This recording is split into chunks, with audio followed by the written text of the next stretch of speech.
નમસ્કાર ખેડૂત મિત્રો, હું રાઘવાણી રાઉત કોરોમંડળ વતી આપનું હાર્દિક સ્વાગત કરું છું. તો આજે આપણે એક ડેલીની વિઝિટમાં આવ્યા છીએ કિસાન એગ્રીમાં મોટા તક પર. આજે આપણે વાત કરવાની છે સલ્ફામેક્સ જે 90% સલ્ફર દાણા. ઘણા ખેડૂત મિત્રો ડાળ તરીકે ઓળખે છે અને ઘણા ખેડૂત મિત્રો ડાળિયા સલ્ફર તરીકે ઓળખે છે. તો ઘણા ખેડૂત મિત્રોને એવો પ્રશ્ન હોય છે કે જે આપણે પાયામાં જે ડાળ નાખી અથવા પાળા ચડાવતા વખતે જે વાવેતર કરે છે ડાળ તો તે ઓગળતી નથી.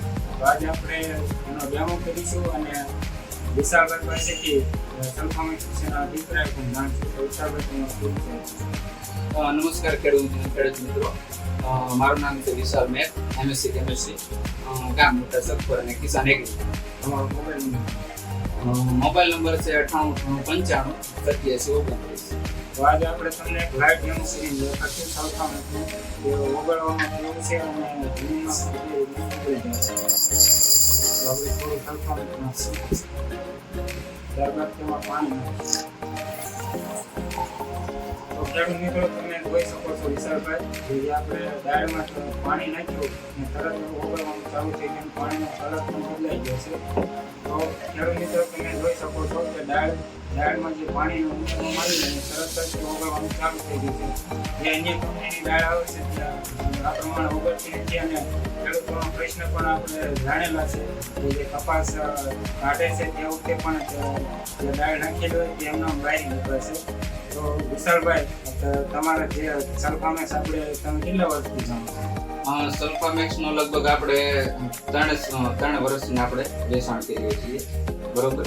હવે ગયા વખતે આપણે જે અમુક ખેડૂતને ભલામણ કરી હતી અને એ પ્રમાણે લોકોએ ખરીદી પણ કરી હતી, પણ શું કહેવાય એવા રિવ્યુ આવ્યા હતા કે અમુક શું કહેવાય માન લો કે થોડાકમાં ખતરો કરવા પૂરતું આપણે એને આપ્યું હતું, પણ ત્યારે એનો રિવ્યુ એવો આવ્યો હતો કે જે સલ્ફામેક્સનો જે જગ્યાએ આપણે ઉપયોગ કર્યો હતો, બરોબર, જે સામાં કપાની અંદર કરાવડાયો હતો, તો એની અંદર જે રૂ છે, બરોબર, એની ક્વોલિટી છે એ એકદમ ગુણવત્તાવાળી હતી અને પ્લસ એની અંદર તેલની ટકાવારી જે છે, બરોબર, એના લીધે ટૂંકમાં જે વજન છે એમાં ડાયરેક્ટ ડિફરન્સ જોવા મળ્યો હતો.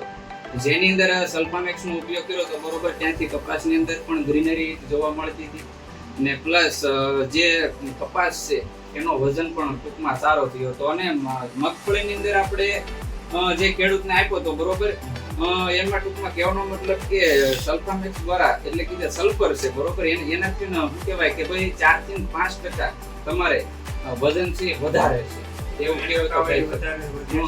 એની અંદર જે તેલની ટકાવારી છે, બરોબર, એમાં વધારો કરે છે એટલે ઓટોમેટિક એનો જે વજન છે એ આપણને વધતો જોવા મળશે. માની લો કે ઉદાહરણ તરીકે 100 મણ જેવી શું કહેવાય સિંગ નો ઉતારો આવ્યો હોય, બરોબર, તો આપણે એવું કહી શકાય કે 5% એટલે કે 5 મણ, બરોબર, 100 મણની સાથે સાથે તમે 5% નો વધારો એટલે કે 105 મણ વધારે ઉતરશે એવું કેવો તો કહેવાય. તો વધારે જે વિશાલભાઈ વાત કરી એમ જે કપાસ છે, મગફળી છે, સોયાબીન છે, જે તેલીબિયા વર્ગના પાકો છે જેમાં સલ્ફામેક્સ જે છે તેલની ટકાવારી વધારે છે. ત્યારબાદ વાત કરીએ કે તીખાશ વર્ગના પાકો જેવો કે મરચી છે, ડુંગળી છે, લસણ છે, તેમાં તીખાશનું પ્રમાણ વધારે છે. અને ત્યારબાદ વાત કરીએ કઠોળ વર્ગના પાક જેવો કે ચણા છે, ચોળી છે, તુવેર છે, મગ છે, અડદ છે, તેમાં પ્રોટીનનું પ્રમાણ વધારે છે. આ પ્રોટીનનું પ્રમાણ વધશે, તેલની ટકાવારી વધશે, તો વજન પણ આપણું વધશે અને ખેડૂતોનું ઉત્પાદન આપણું વધશે. તો વિશાલભાઈ જે ગયા વર્ષે સલ્ફામેક્સ વાપર્યું હતું ખેડૂતોએ આ વખતે 2 ગણું લઈ જાય. એને એક થેલી આપણે અખતરા પૂરતી આપી હતી, બરોબર, તો એ 3 થેલી છે, 4 થેલી છે એ લઈ ગયા. તો જે ગયા વર્ષે જે ખેડૂતોએ સલ્ફામેક્સ વાપર્યું હતું આ વખતે વધારે લઈ ગયા એવો કહી શકાય. તો ખેડૂતોના રિવ્યુ પણ સારા છે, સરસ રિવ્યુ છે. અને પ્લસ મારે રાહુલભાઈ તમને એ પ્રશ્ન પૂછવો છે કે આની અંદર જે દાણા છે, બરોબર, કેટલા પ્રકારના છે? અમુક દાણો જોઈએ તો આપણે એક કે નાના દાણા છે, અમુક મોટા દાણા છે, તો એનું કારણ શું? એ ખર્ચું કેમ ન રાખ્યું? મને એની વાત કરીને જણાવું તો જે સલ્ફામેક્સના દાણા આવે છે તમે ખેડૂત મિત્રો જોઈ શકો છો કે જે અલગ અલગ દાણા આવે છે. નાનો દાણો આવશે, એક મીડિયમ દાણો છે, એનાથી પણ મોટો દાણો છે, જે અલગ અલગ ટાઈમે સલ્ફામેક્સ છે જે 8 થી લઈને 120 દિવસ સુધી કામ કરે છે. જે નાનો દાણો છે તે 8મા દિવસથી ઉગરવાનું ચાલુ થઈ જાય છે. ત્યારબાદ જ્યારે છોડને સલ્ફરની જરૂર પડશે ત્યારબાદ ભેજ મળશે તો મીડિયમ દાણો ઉગશે અને છેલ્લે મોટો દાણો ઉગશે. છોડની જ્યારે જરૂરિયાત સલ્ફર જ્યારે જરૂરિયાત થશે ત્યારે મળતું રહેશે. એ માટે 3 પ્રકારના માળા તો આમાં કઈ ટેકનોલોજીનો ઉપયોગ થયો છે? વિશાલભાઈ આમાં FSR ટેકનોલોજીનો ઉપયોગ કરવામાં આવશે. ખાસ સલ્ફર લીલી જે ઝડપથી છોડને સલ્ફર મળી રહે તે FSR ટેકનોલોજીનો ઉપયોગ કરવામાં આવશે. તો માર્કેટમાં તો ઘણા બધા સલ્ફર છે. માર્કેટમાં ઘણા બધા સલ્ફર છે પણ જે આપણે કોરોમંડળનું સલ્ફામેક્સ આવે છે જે ખાસ સલ્ફર રિલીઝ છે તે અન્ય કોઈ પણ કંપનીમાં આ ટેકનોલોજી વાપરવામાં આવી નથી. હવે અમુક ખેડૂતને શું કહેવાય કે ભાઈ આપણે એક થેલીનું શું કહેવાય પાયામાં કે અથવા તો પૂરતી ખાતર તરીકે આપણે જે સલ્ફર આપેલું છે બરોબર, તો અમુક ખેડૂતનો અભિપ્રાય એવો હતો કે જે અધર કંપનીના જે સલ્ફર છે બરોબર, એ જ્યારે આપણે નાખવી કાઢતા હોય કે સિંગ કાઢતા હોય બરોબર, ત્યારે એ જે ડાળ છે એમનામ નીકળતી હોય છે અને જે આપણે સલ્ફામેક્સ આપ્યું હતું બરોબર, એની અંદર જે ડાળ છે એ સંપૂર્ણપણે ઓગળી ગયેલી હતી. આ સંપૂર્ણપણે જે અલગ અલગ દાણા રાખવામાં આવે છે અને તેના લીધે ઓગળી જાય છે અને ઘણા ખેડૂત મિત્રોનો પ્રશ્ન પણ આપણે જોયેલો છે કે ડાળ ઓગળતી નથી અને અન્ય કંપનીના જે સલ્ફર આવે છે એના કરતાં અલગ જ સલ્ફર છે. ખેડૂતો સસ્તું ગોતવા જાય છે અને ઉલટાનું નુકસાન કરી બેસે છે એવું કહેવાય તો કહી શકાય. તો રાહુલભાઈ આપણે તમે અમને જણાવો કે જે મગફળી છે બરોબર, એની અંદર શું કહેવાય કે શું એ ફૂગ સામે કંટ્રોલ કરી શકે છે આપણું સલ્ફામેક્સમાં જે સલ્ફરની આવે છે તે ફૂગનાશકમાં પણ કામ કરે છે. કોઈ પણ ફૂગ છે સફેદ ફૂગ છે, કાળી ફૂગ છે, મૂળમાં ફૂગ લાગી જાય છે એમાં પણ કામ આપશે. છીણ પીળી પડતી છે તો પણ અટકાવશે.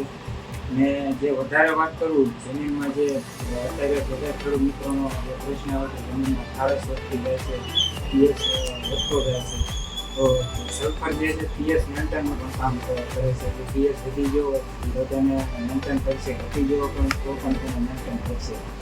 અને અત્યારે જે આપણે પૂરતી ખાતર તરીકે ઘણા ખેડૂત મિત્રો કપાસમાં વાવતા હોય છે, સિંગમાં વાવતા હોય છે, તો કોઈ પણ ખાતર નાખતા હોય એના ભેગું લીધે 5 કિલો વાપરે તો અત્યારે પણ વધારે ફાયદો થશે અને ઉત્પાદનમાં પણ વધારો આવશે. તો જે ખેડૂત મિત્રો એ ટૂંકમાં શું કહેવાય જે પાયાનું ખાતર છે બરોબર, એમાં તો સલ્ફરનો ઉપયોગ નહોતો કર્યો, તો શું કહેવાય પૂરતી ખાતર તરીકે જો સલ્ફરનો ઉપયોગ કરી શકે તો પણ શું કહેવાય ફાયદાકારક છે. આ પૂરતી ખાતર તરીકે પણ જે ખાતર વાવવામાં આવે છે અન્ય ખાતર સલ્ફર છે, યુરિયા છે, ડીએપી છે, ખાતરની કોઈ છે એના ભેગું પણ લીધે 5 કિલો વાવવામાં આવે તો એમાં પણ થોડું ફાયદો. પછી અત્યારે જે આપણે મગફળીની વાત કરીએ તો મગફળીની અંદર અત્યારે આપણને જે કાળી ફૂગ જોવા મળે છે બરોબર, તો શું અત્યારે આપણે પૂરતી ખાતર તરીકે સલ્ફામેક્સનો ઉપયોગ કરીએ તો શું કહેવાય જે કાળી ફૂગ છે બરોબર એમાં અને જે સફેદ ફૂગ છે પાછળથી જે આવશે બરોબર, તો એમાં એના કેવા રિઝલ્ટ છે? એમાં પણ રિઝલ્ટ સારા છે. સલ્ફામેક્સમાં પણ કાળી ફૂગ, સફેદ ફૂગ છે, કોઈ પણ અન્ય ફૂગ હોય તો તેને પણ સલ્ફર કંટ્રોલ કરશે. તો ટૂંકમાં સલ્ફરના ઘણા બધા ફાયદા છે. વધારે વાત કરું તો સલ્ફામેક્સ જે જમીનમાં નાખવામાં આવે તો જમીન પણ પોચી રાખે છે, જેથી મૂળનો વિકાસ પણ સારો થાય છે. મૂળનો વિકાસ જો સારો છે તો જ છોડ પોષક તત્વો લઈ શકશે અને છોડ સારો રહેશે અને તંદુરસ્ત રહેશે તો ખેડૂતોનું ઉત્પાદન વધારે આવશે.